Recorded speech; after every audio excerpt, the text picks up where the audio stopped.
कवि का बेटा बहुत ही मासूम था और बहुत ही सीधा साधा था।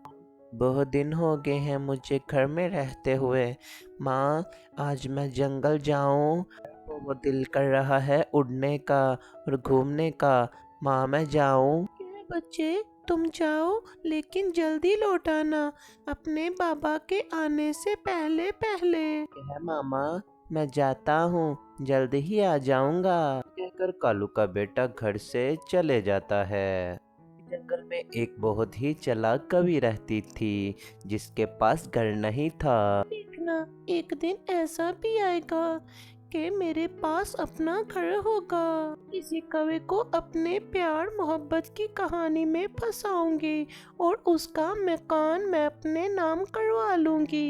यही मैं घर की मालकिन बन जाऊंगी। उस कवि के पास रुक जाता है और पूछता है, आप कौन हो और यहाँ पर आप क्या कर रही हो? मैं जैसा सोच रही थी वैसा ही हो रहा है। लगता है शिकार खुद बाहु चल के आ गया है। चालाक कवि, अपनी प्लानिंग के मुताबिक काम कर तू। कुछ नहीं, मैं अकेली ही रहती हूँ यहाँ पे, मेरा कोई भी नहीं। ये आप इतनी सुंदर हैं, आप शादी क्यों नहीं कर लेती किसी के साथ? मेरे साथ कौन शादी करेगा? मेरा ना तो कोई भाई है ना मेरा बाप है। मेरे पास कोई दहेज भी नहीं देने को। मेरे जंगल में मेरे भाई और मेरे बाप को कुछ जालिम चीलों ने कत्ल कर दिया था। मैं अपनी जान बचाकर इस जंगल में आ गई हूँ। बेचारी के साथ कौन शादी करेगा? आप मत घबराइए, मैं आपके साथ शादी करूंगा। मैं आपको अपनी दुल्हन बनाऊंगा। लेकिन मुझे पहले घर में बात करनी होगी। देखिए, मैं किसी अनजान कवि से शादी नहीं कर सकती। कैसे आप पर भरोसा कर सकती हूँ? मुझे इतनी जल्दी शादी करने का कोई शौक नहीं। मैं कुछ वक्त के बाद ही शादी करूंगी। तो ठीक है, जैसे आपकी मर्जी। आप बुरा ना माने तो चलो, मैं आपको कुछ खाने पीने के लिए ले चलता हूँ। वो कुछ खाने पीने के लिए चाचा कबूतर के ठेले के पास पहुँच जाते हैं। वहाँ पर जाकर कुछ खाते पीते हैं।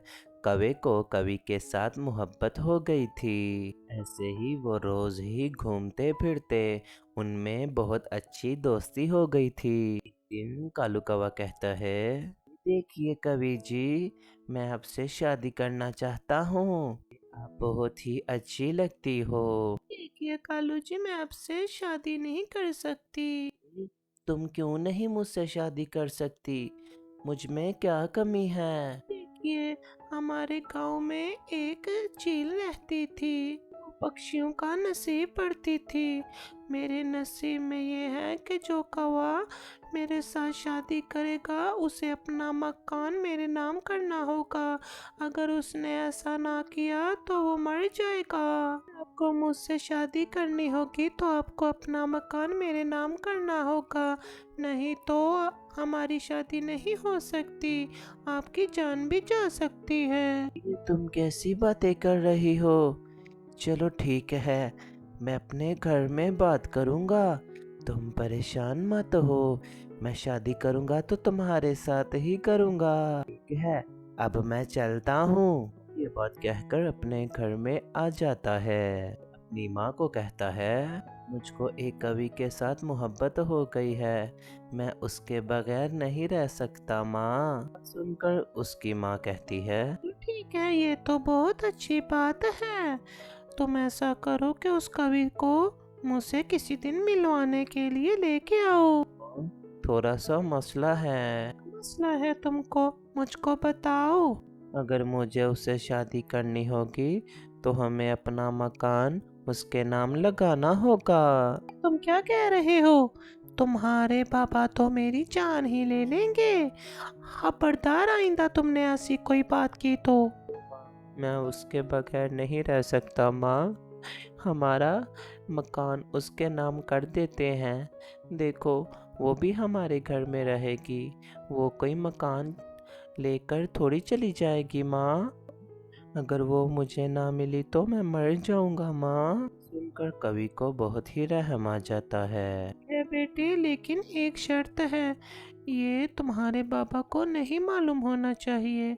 मैं उसके नाम मकान कर दूंगी। सुनकर कौवा बहुत ही खुश हो जाता है और दौड़ा दौड़ा कवि के पास आता है। आकर खुशखबरी सुनाता है। मुबारक हो, मेरी माँ मान गई हैं शादी के लिए। इन मकान का क्या हुआ? हो, मकान माँ कहती है कि तुम्हारे नाम हो जाएगा। तुम परेशान मत हो, जल्द ही तुम्हें ब्याने के लिए आऊंगा। चलता हूँ, बाबा भी घर पे आने वाले होंगे। कर कौवा वहां से घर की तरफ चले जाता है। ये तो मेरे जाल में फंस गया। ये तो बहुत माल आया है मेरे हाथ। अगले दिन ही कालू कौवा कवि को शादी करके अपने घर में ले आता है। कवि को जैसे ही वो कागज घर के मिलते हैं, वो घर सेल करके वहां से भाग जाती है। प्यारे दोस्तों, इस कहानी से हमें यह सीख मिलती है, कभी भी किसी के नाम अपना मकान नहीं करना चाहिए। ये लालची लोग होते हैं।